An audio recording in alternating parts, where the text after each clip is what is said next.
Welcome to the season finale of Revising Dentistry. The guest that we have today has witnessed the renaissance in the Indian dentistry. He's been a clinician, an academician, a mentor, and a founding member of IAACD. Apart from this, he is a singer, an actor, and the list goes on and on.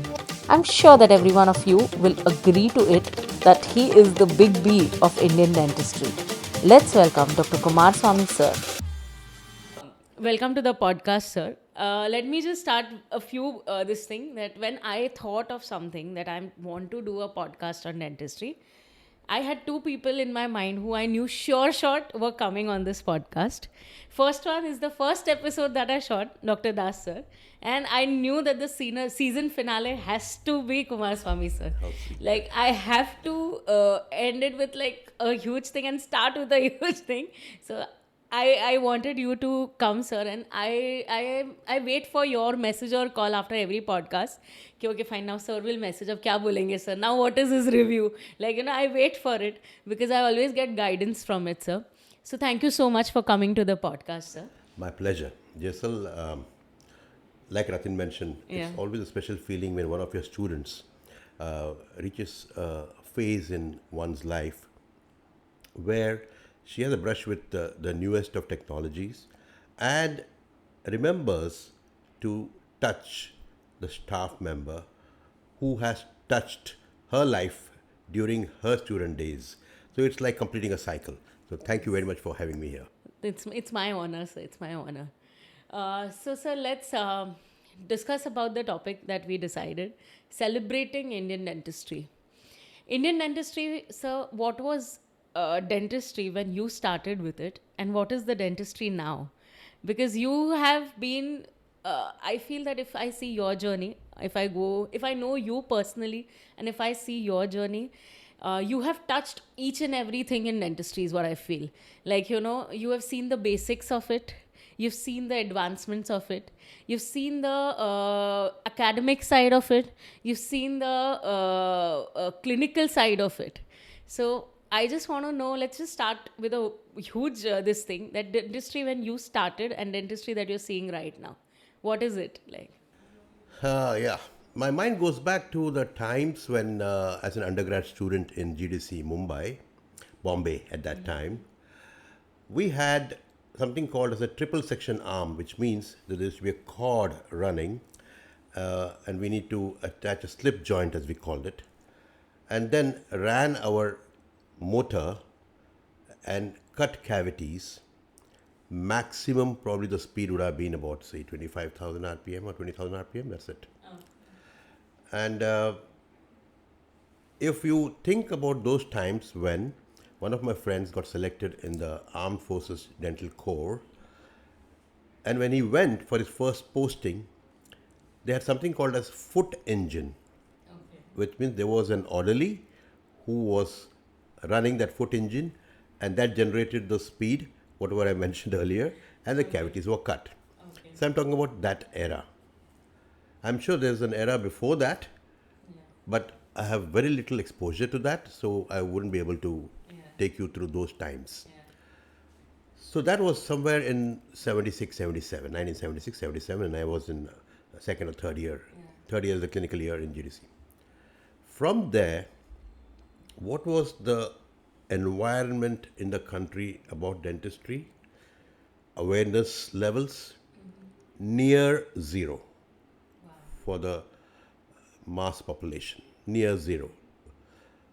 Only if there was excruciating pain, he was thinking of dentistry in terms of only extraction. Very, very few even thought of getting it filled. And if they did those fillings from those dentists, it was more of a temporary nature rather than long lasting, because the materials were such. There were only cements available. Yeah? Amalgam was there, but the ability to spend on a filling, to seek a dentist to give you long-term solutions was not there. But there is nothing wrong with the dentistry or dental fraternity at that time, but that was how awareness was. Then as I graduated, and of course different specialities cropped up, gained prominence. I must, with all modesty set aside, must mention here that after getting into clinical dentistry and opening clinics somewhere in the 80s, Yeah. I was blessed with a good group of people, and I'm very proud to take names here. Dr. Sandesh Mayekar, Dr. Ajit Shetty, and myself. We were extremely activated, energized in the Indian Dental Association. So we spent a lot of time mobilizing our friends to come for IDA meetings, albeit they were political meetings, not scientific meetings. So we took it upon ourselves to reach out to the general public to make them aware of dentistry. We realized that only if they're aware, we will be needed. If they're not aware, I may boast about all the degrees on my board, but who will come? So, thanks to public awareness programs that we embarked upon, we may call them dental school checkup camps, dental treatment camps in remote small towns and villages. In fact, when I was awaiting my BDS results, we did a 1 week treatment camp in Panvel, treatment camp where we delivered complete dentures to patients. And while I was in the middle of that camp, I received news that I had passed my BDS. So that was exciting. Wow. Then, from then on, it inspired us to have more of such camps. The story didn't end there. So it was like a outreach. How will we make the people come to us? So we took the help of forums like Lions Club, Rotary Club, Parent Teacher Association, networking with them, talking to them about dentistry slash modern dentistry as to what it offers to them. And that was the era where root canals was really propagated and spoken about on huge platforms. So we made people believe that look, your tooth can be salvaged by doing a procedure called root canal treatment. So that's how root canal treatment, took shape and picked up. It didn't end there, and we were all taught and told that it had to be crowned, a root canal treated tooth. So then we're looking at materials for crowns, and we only had Japanese gold. If at all you want to understand what's Japanese gold, it's an absolute non-precious metal. Okay. Yeah. If you look at some people who are now about say 65, 70, you'll see some caps visible, which is gold. Yes. It is not gold. Okay. It is Japanese alloy. Okay. That's why it's called Japanese gold. Okay. And fused to that, we had some acrylic. If at all you wanted the front teeth, anterior teeth, the facing was acrylic and the base was Japanese gold. That was what was very popular. And full metal crowns, again Japanese gold. Then was the advent of nickel chrome alloys. Nickel chrome alloy crowns, full metal crowns. Ceramics made an appearance, which means now we had an option and a voice to talk about root canal treatment and crowns in different materials with ceramic. So ceramic was like huge. So people who were in their practice, especially South Bombay, and a few practitioners in Delhi were boasting about, in our practice we do only ceramic. That was the time. Which at that time was actually metal fused ceramics. Yes. Yes. Not non-metal free. No, Yes. metal free is way out after that. I think almost 20, 25 years after that. Yeah. We're talking about porcelain fused to metal. Yeah. Yes. Right. So you had root canal now and you had crowns. So 10 years elapsed from the time that we started our practices. 90s, early 90s was when for the first time aesthetic dentistry, the word aesthetic dentistry made its appearance in India. Thanks to again Dr. Sandesh Mayekar and our group of friends who started the Indian Academy for Aesthetic and Cosmetic Dentistry in 1991 at Goa. That was a launch conference. I happened to be the founder secretary of that. So collectively, about almost 14 of our founding members did all that they could to reach out and spread the message and word. Till 90, the scientific content of dental events or conferences was very, very weak. Because only a few of the speakers, if at all, started speaking about the clinical experience. It was only much later that the shape and the template was set for scientific content for conferences. In those years, we had a conference here and a conference there, spaced 1 year apart, because the sponsors were not around. To find sponsorship was difficult. See, Colgate always has held the hands of Indian dentistry. Always has. Well, the primary company who believed that we need to partner the dental fraternity. So they were always there. So almost like every event was singularly sponsored by Colgate. Then Indian dentistry, I would like to name Dr. Ratan Doctor. Ratan Doctor was the first to bring in modern dental materials and equipments into India. Yes. So he took groups of people who were interested into laboratory technology to Germany. He was then followed by Dr. N.K. Doctor, whom we all know. He again ensured that the laboratory technology has to be strengthened in India. Only then the clinical dentist can boast of good precision work. So he took a group to Bego, I remember, Bego, Germany, and groups of dentists who also were very comfortable in their skills of prosthetic dentistry came back equipped with newer skills in laboratory techniques. Which means now laboratories could be set up who would then give quality work to the clinical dentist. Because the clinician has to depend on good laboratory. So we had excellent laboratories set up. Katara Dental, one of our friends, Dr. Mukesh Katara, he set up a very state-of-the-art laboratory.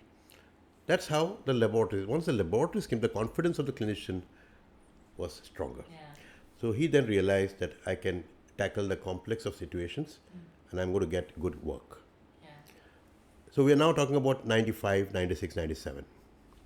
Aesthetic dentistry made such a splash that every signage in the country changed overnight and they added that line, aesthetic dentist. So we were busy, when I say we are talking about the founding members of the IAACD and other members, into going across the country and also assisting other organizations in this discipline of aesthetic and cosmetic dentistry. Materials, composites made an appearance. Composites evolved, bonding techniques evolved, which all made it easier for the clinician to offer something new to the patient.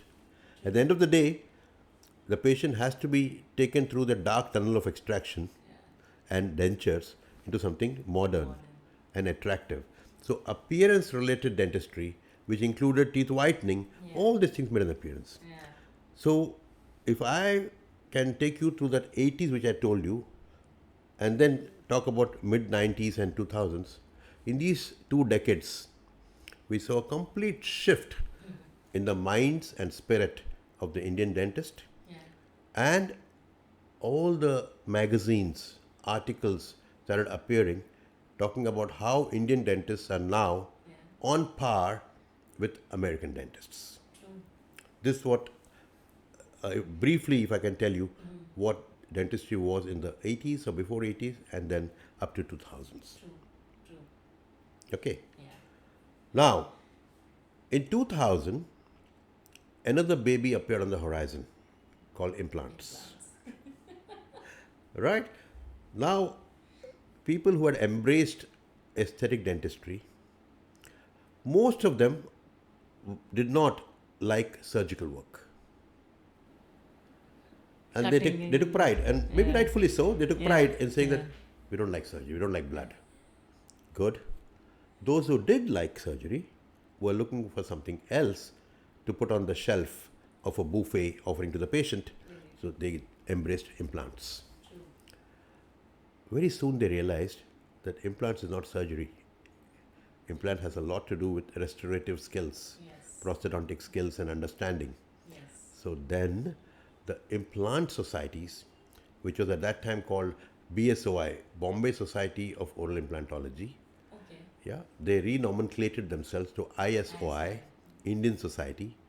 People in Delhi may not like the statement, but most of the activities surrounding modern innovative dentistry started in Bombay. Wow. Whether it was aesthetic dentistry or implants. Of course, thereon, many other places, Chennai, Bangalore, Delhi, they all have, in certain ways, even overtaken the spirit and performance of dentists in Mumbai. But this is how it was. So then we had many organizations which sort of cropped up. In these 15, 20 years, specialty organizations also started with all their activities, with the journals, their specialty conferences.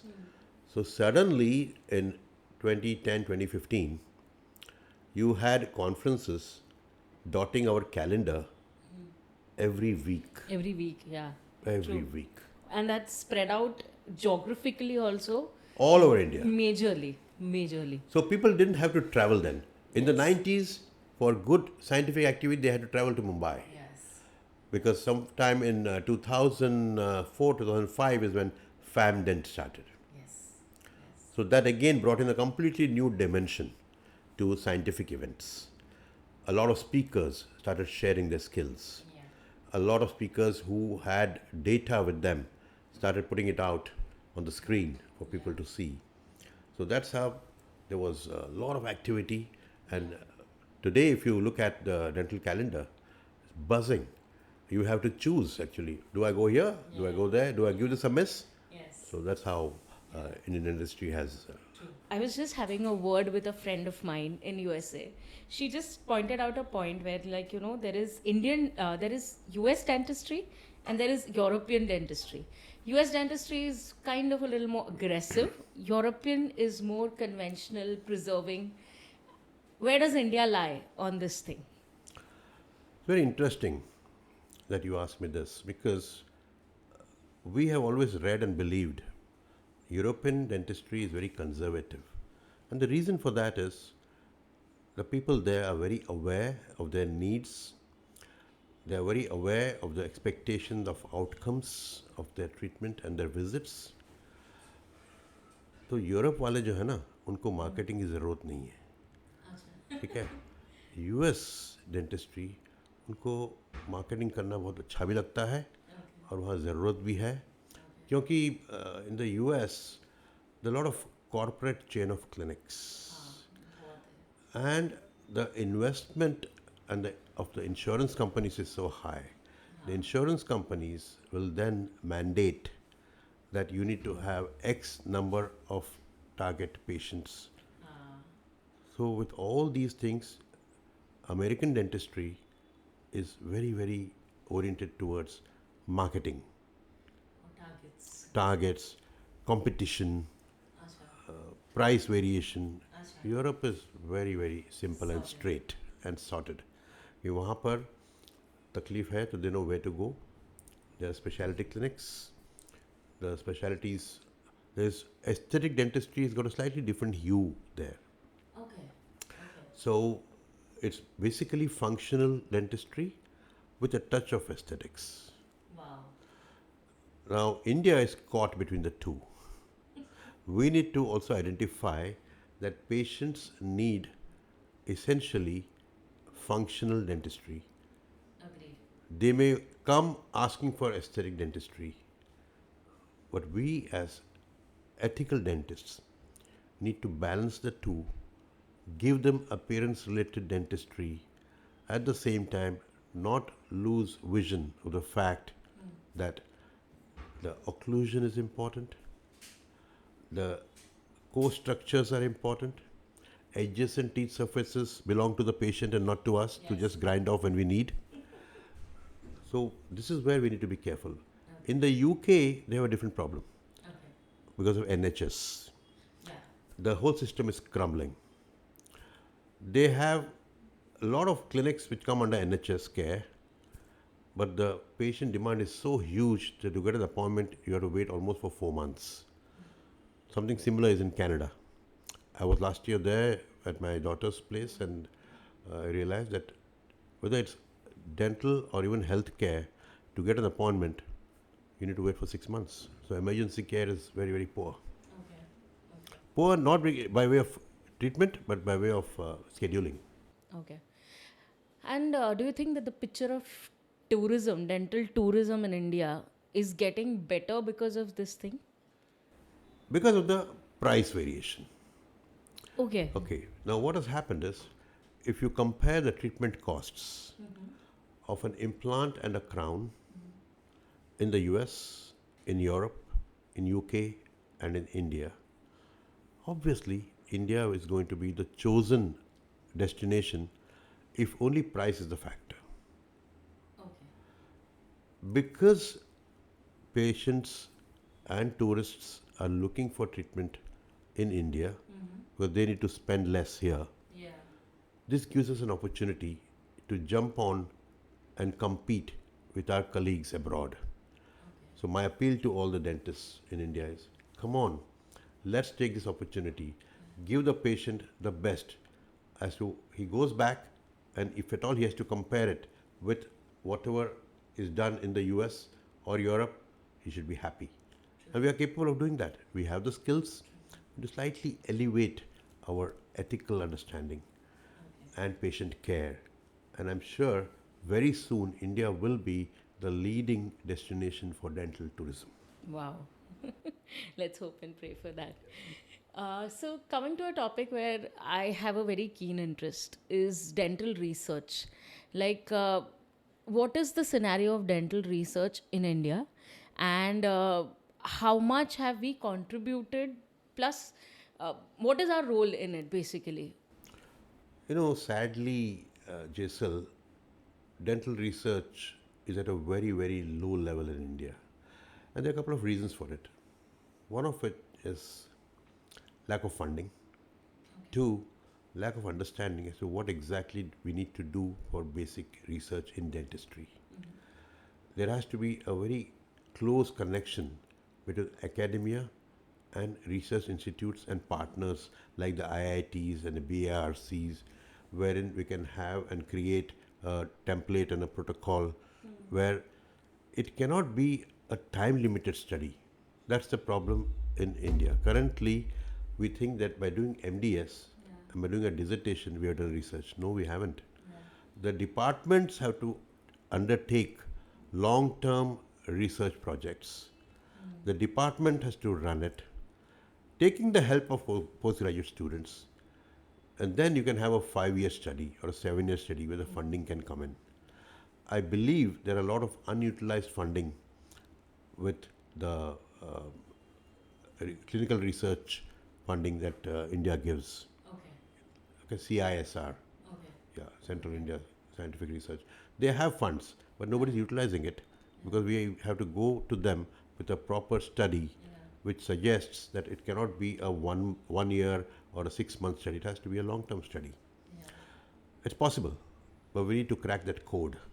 And the easier way, if I may suggest, is to form teams, task forces. For example, periodontal health is closely correlated to cardiac care, pregnancy, preterm low birth weight babies, respiratory conditions, diabetes. So if we can align with these specialty bodies and take it further and suggest to them, let's conduct a study, a survey. Survey, as you know, is the lowest form of that research pyramid.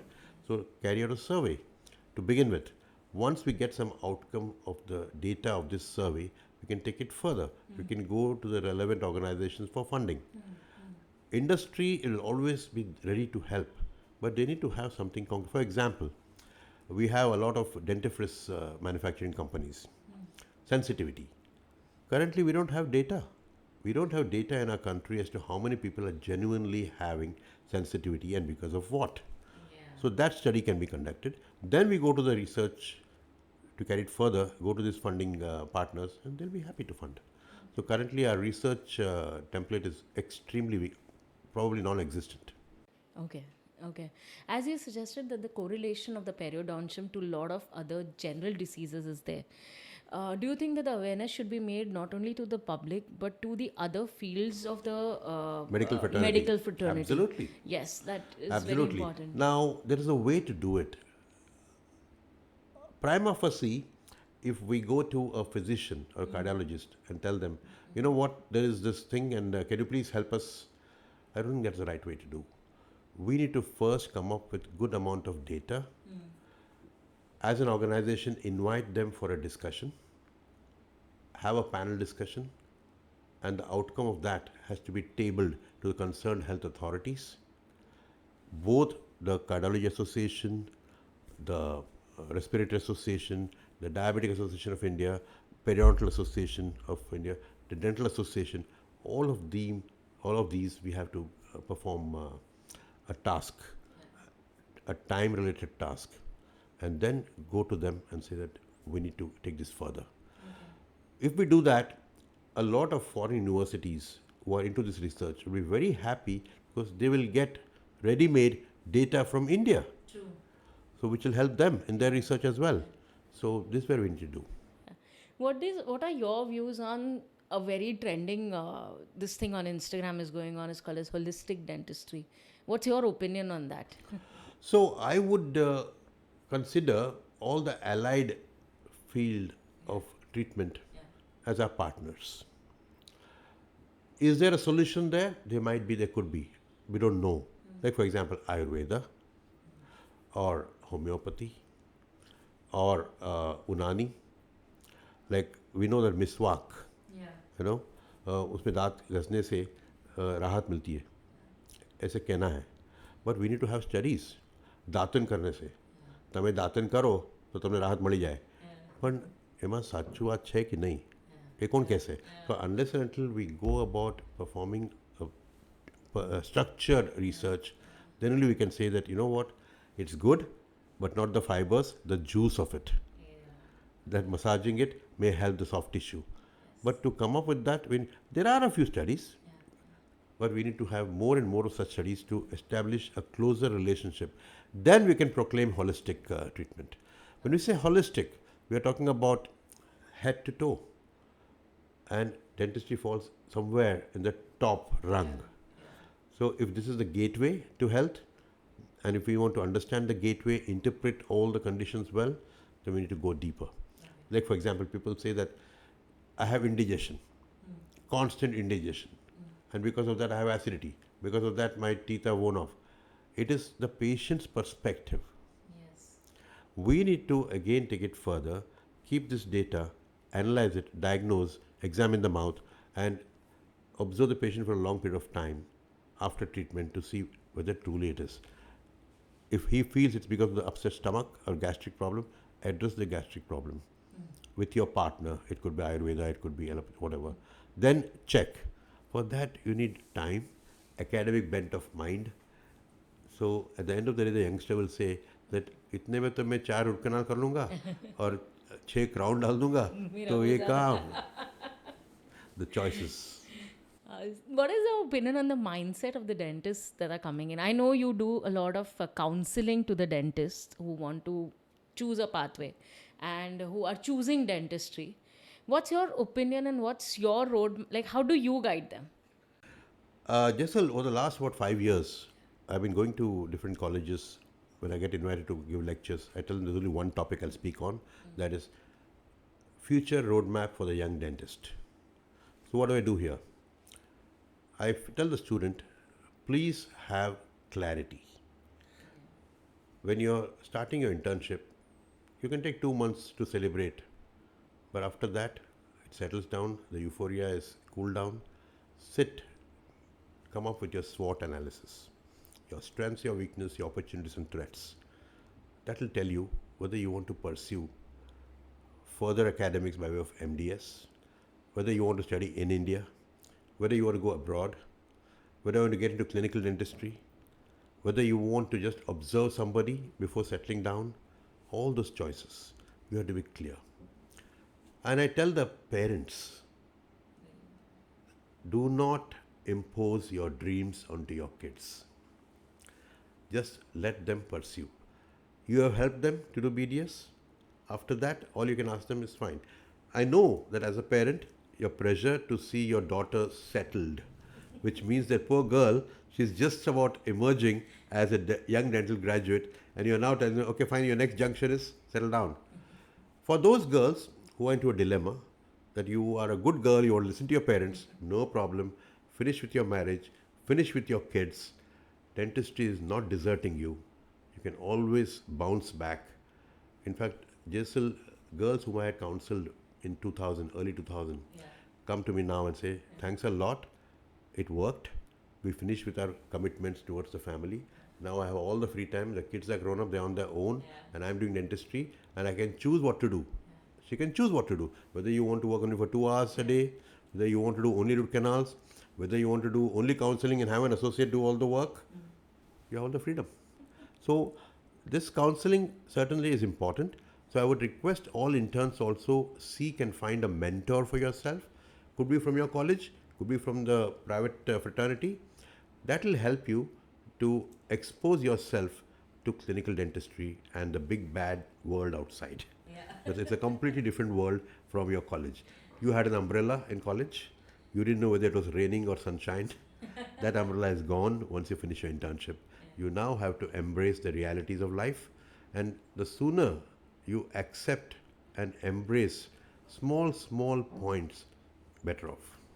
Dentistry in India, which is happening in tier 1 cities, tier 2, tier 3, you have traveled all over India for the lecturing part and everything, sir. So what is your opinion that how is dentistry changing after every this thing? You know, if I look back at my journey, I used to travel. I started my lecturing in 1987 in Solapur. My first lecture was in Solapur, 1987. From then on, I visited all the tier 2, tier 3 cities. Even at that time, which was a small town, Dhule. Now, of course, it's a big city. You have a dental college there. Okay. All these cities across the country have a good share of dentists setting up practices, which is good.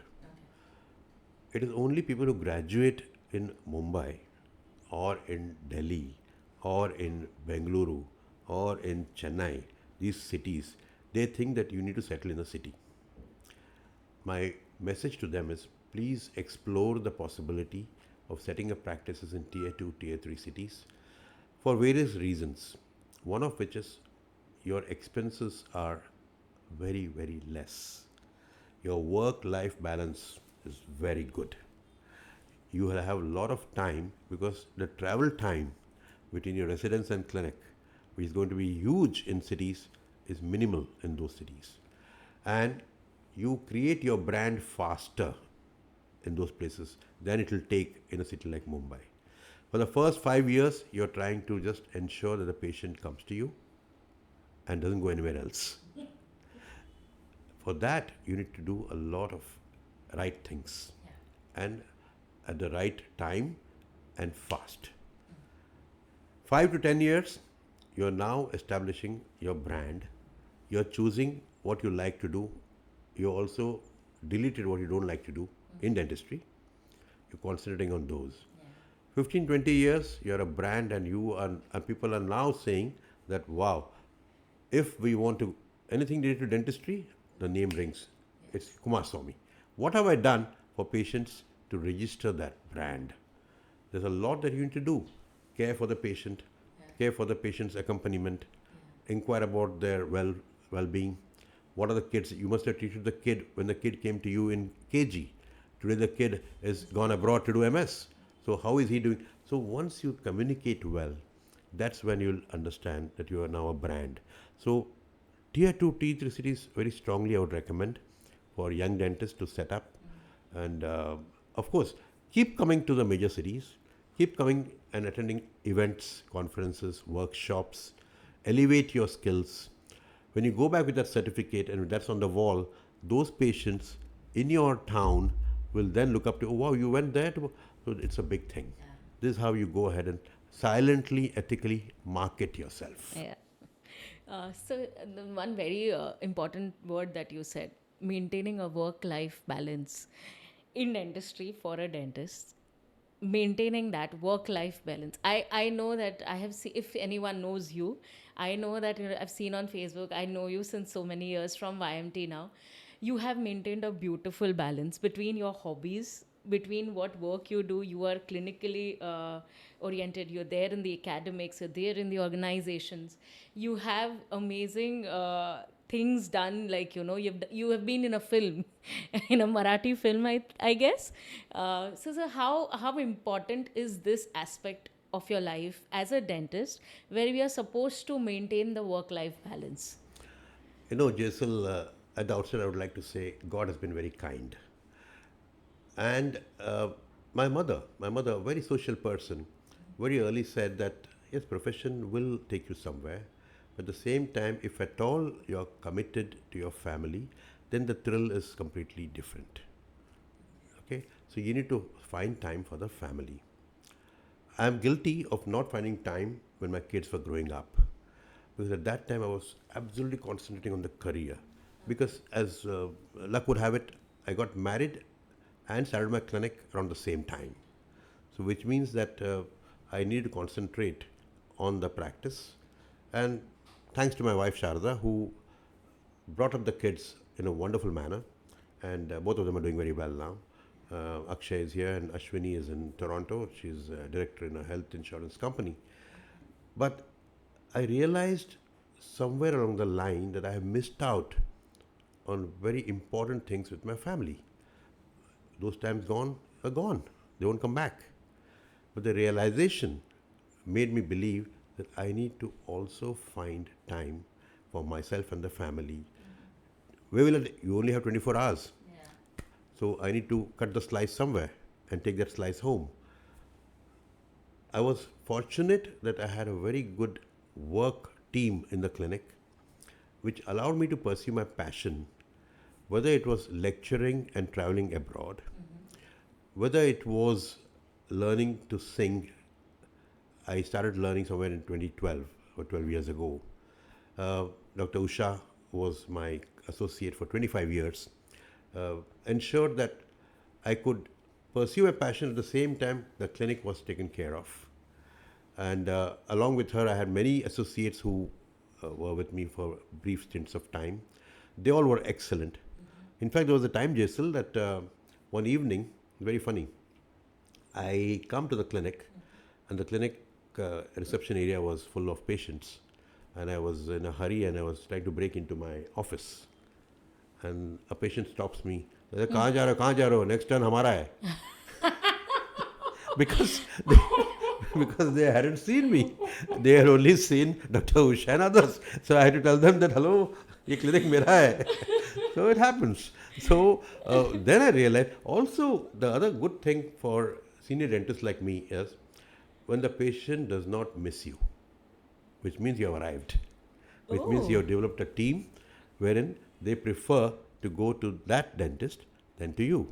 And that can only happen if you slowly recede your presence, you allow that associate dentist to work on patients.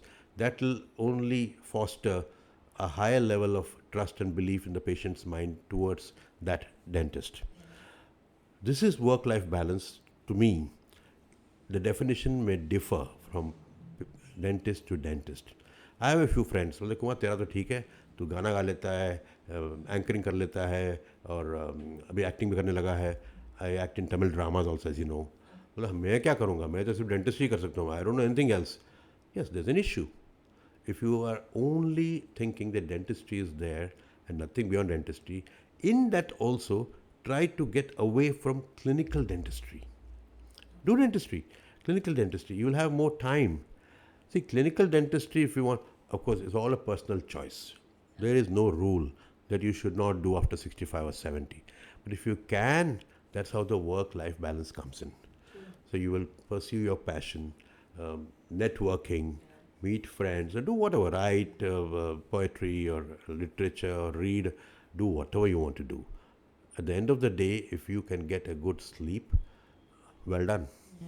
Because I feel that even like, if you choose to do certain hobbies and everything else, your mindset while treating the patient is also much more calmer, much more like you can take better decisions when it is related to clinical dentistry. What's your point on that? In clinical dentistry, the first thing is we need to accept. The moment we are in denial of anything, I'll give you an example. The patient is on the chair, which means he has now allowed you with all the trust. Okay, his mouth and his pocket, not periodontal, his actual pocket. Yes. Which means that he has now surrendered. You, in your best skills and interest, have to ensure that the patient is comfortable. He will walk smiling through that door, and if needed, he'll also come back smiling through that door. If I am tense, or if I'm going to carry my home domestic problems to the clinic, I'll start shouting at my staff.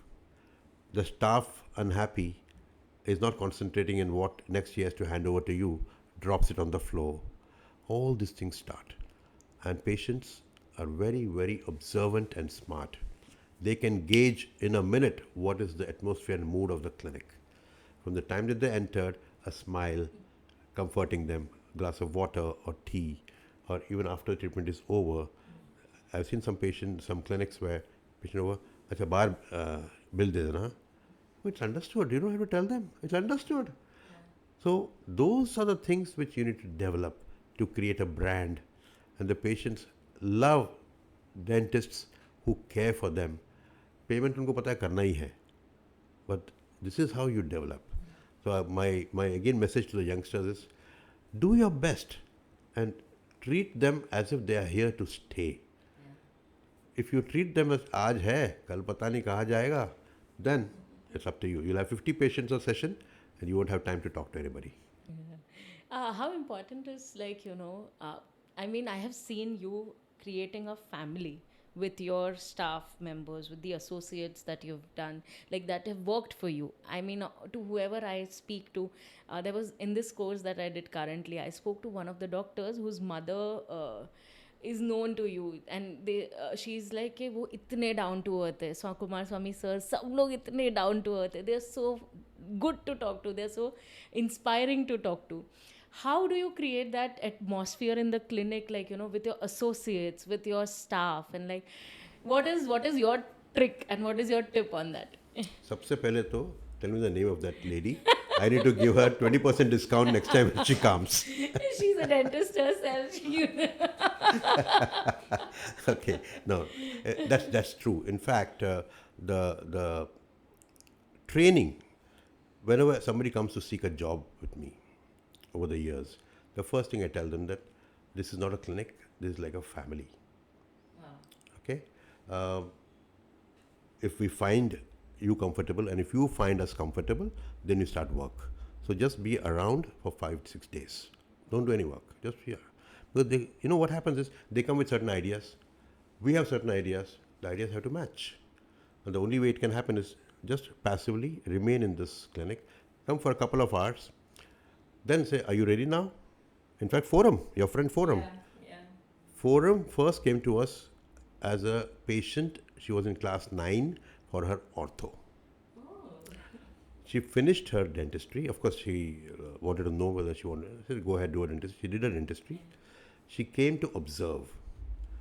And while she was observing for a couple of days, as luck would have it again, one of her associates suddenly had to leave for whatever reason. She had to leave. And then I told Forum, can you come for half a day? Yeah. She said, yes, sir. She started coming for half a day. And then the other dentist who was in the evening also left for some domestic needs. So suddenly she was propelled from an observer to a full-time dentist in about a week. Yeah. So that can happen. Yeah. And that happened only because she was open. The other thing I want to tell all the youngsters is, if you're going to work as an associate, please choose a clinic which is not more than 20 minutes of travel from your residence in the city of Mumbai. Because traveling will kill your mood. It may be the best clinic, the boss will be excellent, but if you are going to travel for 1.5 hours, it doesn't give a comfort level to the dentist also. Because sometimes what happens is he's stuck somewhere, he can call you, can you reach the clinic till I reach? That flexibility should be there. So that's how we develop a team. And the care. Like I just lost my chairside assistant, three weeks ago, who was with me for 40 years plus. And he had this. He used to tell, every new dentist used to come, आप तो क्या आज आए कल जाएंगे मैं तो यही रहूँगा. But that bond was so good that they respected him. Because what happens is when a staff member is there for long periods of time, he thinks he's a boss. The new associate who comes in is a dentist, and this one is a chairside assistant. There's always this undercurrents. So if you as the head of the family treat them very well, everything will be fine. So that's how we want to develop that spirit of good camaraderie in the clinic. And they should all have an identity. Each one of them should have an identity that he has. So coincidentally in our clinic, the only reason they have left and gone is either they got married, or they moved cities after getting married, or they've gone to pursue further education. And each one of them really found it tough to go away. In fact, when I closed my practice, when I say close, I moved my practice, right? So I called for a lunch meeting of all the people who had worked with me. Wow. So we had about a group of 45, 50 people. And whether they were chairside assistants or they were dentists or visiting specialists, so all of them came. It was a nice feeling. It was a nice feeling because you now know that you have a place in their hearts and vice versa. And you can always sort of bank on that. So, sir, when I see you with a lot of fellow dentists of yours, I have seen there was a generation of dentists who knew each other, supported each other, and like created like such huge impacts in the journey of Indian dentistry. In today's our level of practice, we have a lot of surrounding dentists itself. It becomes more competitive comparison, as we discussed, how can we encourage, working together, creating a team, being united more rather than being competition to each other? What is your point of view on that? So when I started practice in 1981, the first thing I did was go and meet the senior most dentist close by. Okay. I met him, I said, I gave a card, I said, I have a clinic opening. And he said, very good, I'm happy, I'm glad. So he came on the day of the opening. Why would he fear that I'll take away the patients? That same spirit came to me when I find that there's a clinic opening next to my clinic and that I don't even know, he's not coming to my meeting, I feel bad. I said, who is fearing whom? Yeah. Okay, he should always bank on a senior dentist. In times of crisis, who will help him? That dentist. We all have undergone crisis time in clinics. When that happens, the next dentist next door will help you. And if a youngster asks me, sir, how can I open a clinic just next? He's got a lot of roaring practice. So that's the best place to start practice, next to a roaring practitioner. Because all patients are never happy. There'll be a few spillover patients who will come to you next door. So don't worry on that account. But talking about unity, competition even we had in 80s.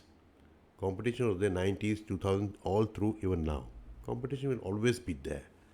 Competition from what? You are your best competitor. Okay? You need to go out, 2, 3, 4 dentists, form groups. Tell them we're going to have just a light outing. Call a senior dentist to address a topic to you all. You all chip in.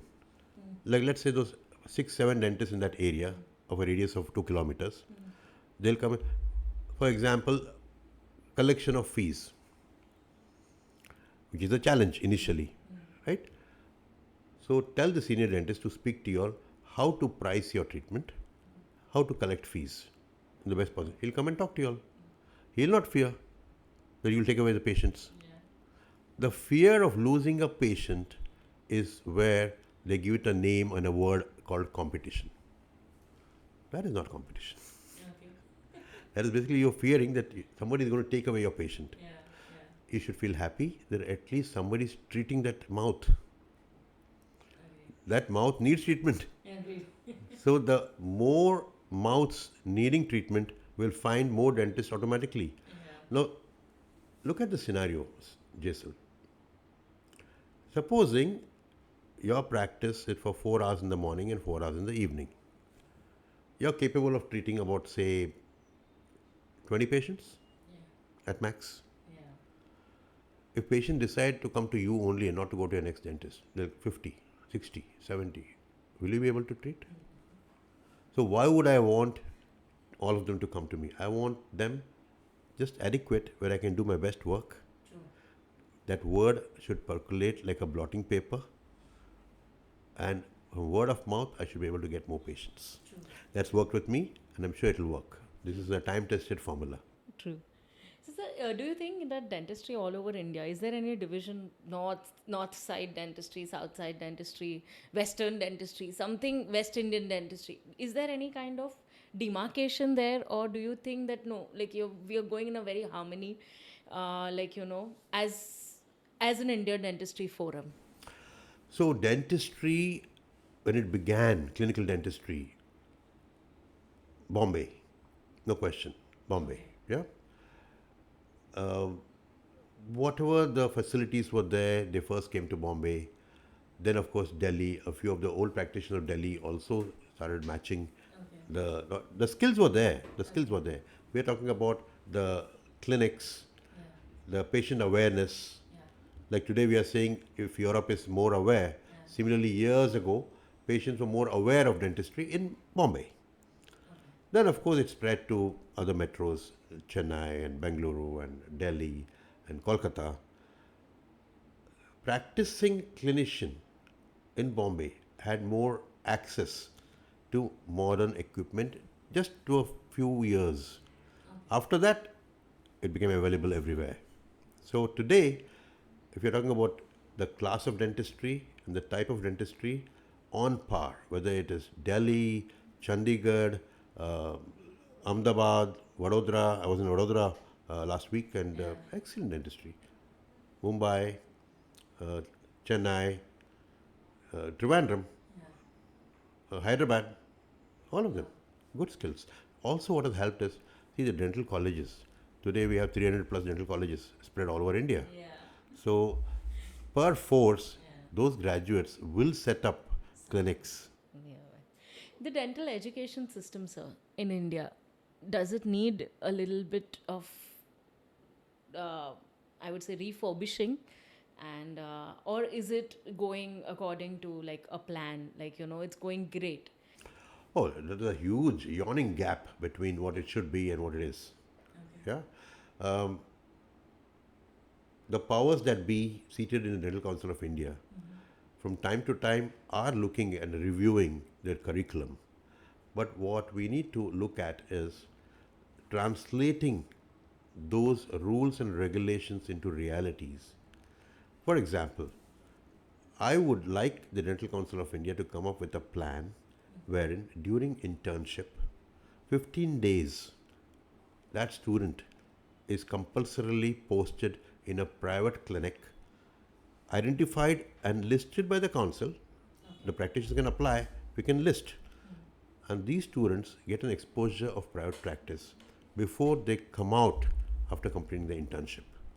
It will be a huge fillip to their understanding as to whether they need to pursue further studies or jump on to private practice. But they have no idea. As long as you're in the clinic, like I said, you have an umbrella of the protection of your faculties. I mean, you don't know what's a big bad world like, how to tackle a patient, how to tackle an emergency. So that's where I think it helps. If that's all they can do that, it will be wonderful. What we can also call it as an exchange program. Yeah. So I would be very happy to be part of this, to give a template, or even if any college wants to try it out as a pilot project, I have the blueprint with me. I'll be very happy to share it. Yeah, that's really great. Uh, there are a lot of dentists nowadays shifting to abroad. The scenario is like, changing. They are opting for dentistry out there. Uh, do you feel that this is going to get affected for those in India, or it's not going to change any scenario? Brain drain has been there since ages, whether it is engineering, medicine, or dentistry. It was easy till about 70s for dentists to go to US. Somewhere around 75, 76, it became difficult. Today, how does an Indian dentist go to US? Well, he can go there and do a DDS program, which means that the intention is to settle down in the US. After you do DDS program, you can either join a practice or start your own practice. It's a 3-year program with a 1-year waiver. It's a 4-year program otherwise. You get a 1-year waiver, so you get a 3-year program for an Indian dentist. Or you can go there and do an MS in a few chosen specialities. If you do MS, you can't practice everywhere in the US. You have selective states where you can practice. And the intention is to specialize and come back, you can do that. Not many people have gone there to do MS and come back. Very few. Akshay being one of them. Yeah, there are very few. Most of them want to settle there. And they want to know that is there any funding possible? Because if you're looking at the DDS program, you need to spend at least 3 crore, including living expenses and tuition. So you need to find that kind of money. After spending that kind of money, why would you want to come back? So these are things which you need to consider before you plan to go abroad. Will it affect Indian dentistry in any way? No way. I mean, we have enough people to stay back and take care of Indian mouths. And those who want to go will always go. They'll find. And if you're destined to go, it's a matter of time. Yeah, great. So, any message to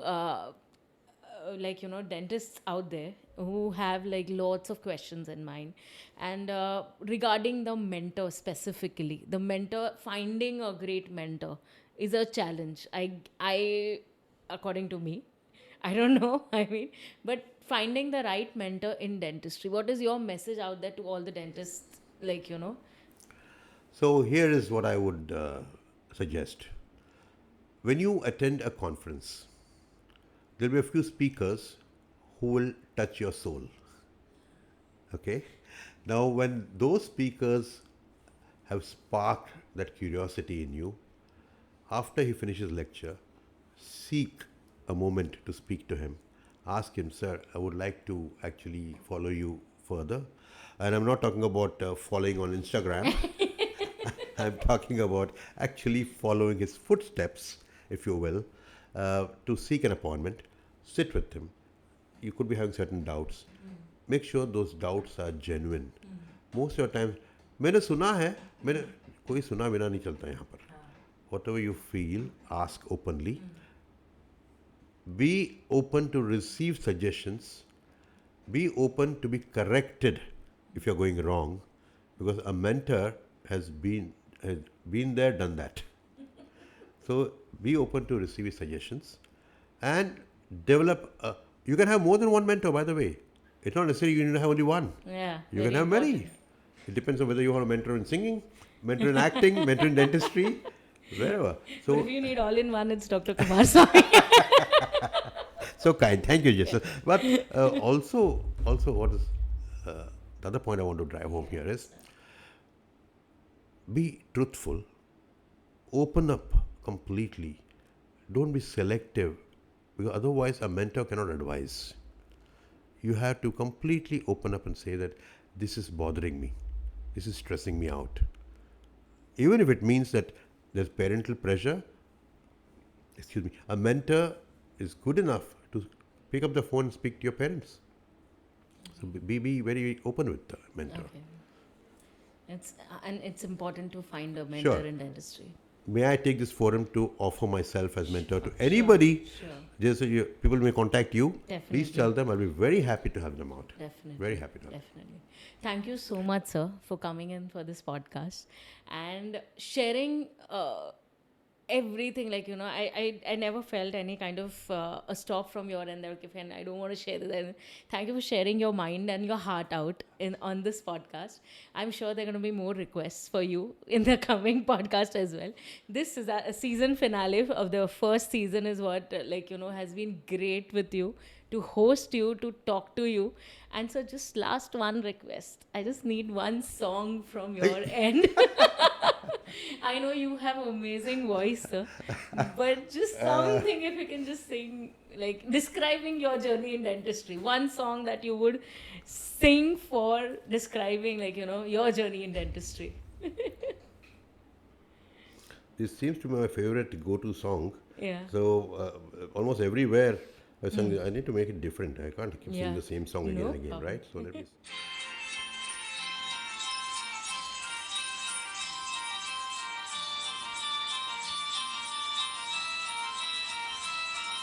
No copyright infringement here, right? Yeah, no copyright infringement.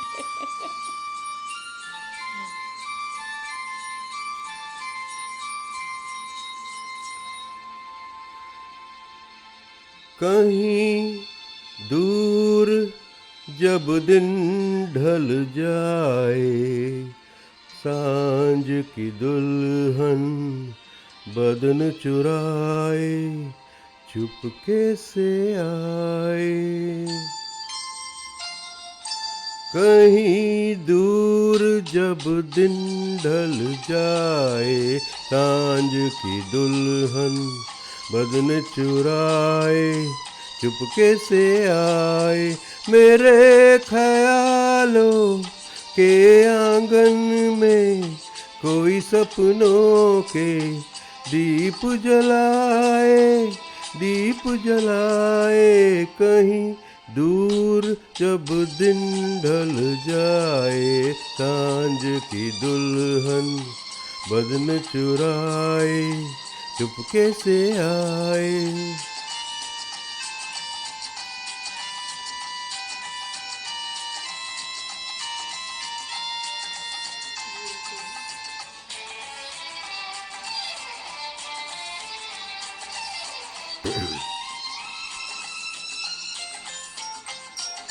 कभी यूं ही जब हुई बोझल सांसें भर आई बैठे बैठे जब यूं ही आंखें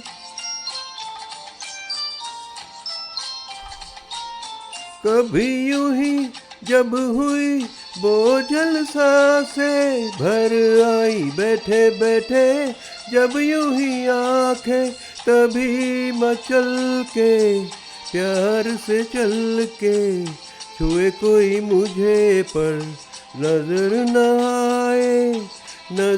आए कहीं दूर जब दिन ढल जाए सांझ की दुल्हन बदन चुराए चुपके से आए Thank you so much, sir. Thank you so much for My coming pleasure. in, and My thank you so pleasure. much for this song. So I just want to end this by giving a Yeah. message to all my friends Yes. who belong to my age category. I won't reveal what's the category, but try to get away from the clinic as much as you can. I'm not asking you to abandon your patients, but you need to find time for yourself. When this thought came to me, those 10 days of COVID that I was in the hospital, Yeah. not knowing whether I'll be coming home. Those 10 days, there was a lot of introspection, and they said that you need to find time for yourself. Find time for yourself in the best way that you can. Okay. And of course, families is where it all began. Family is where it will all end. Thank you. Thank you, Jason. Thank you so much. Thank sir. you. Thank you.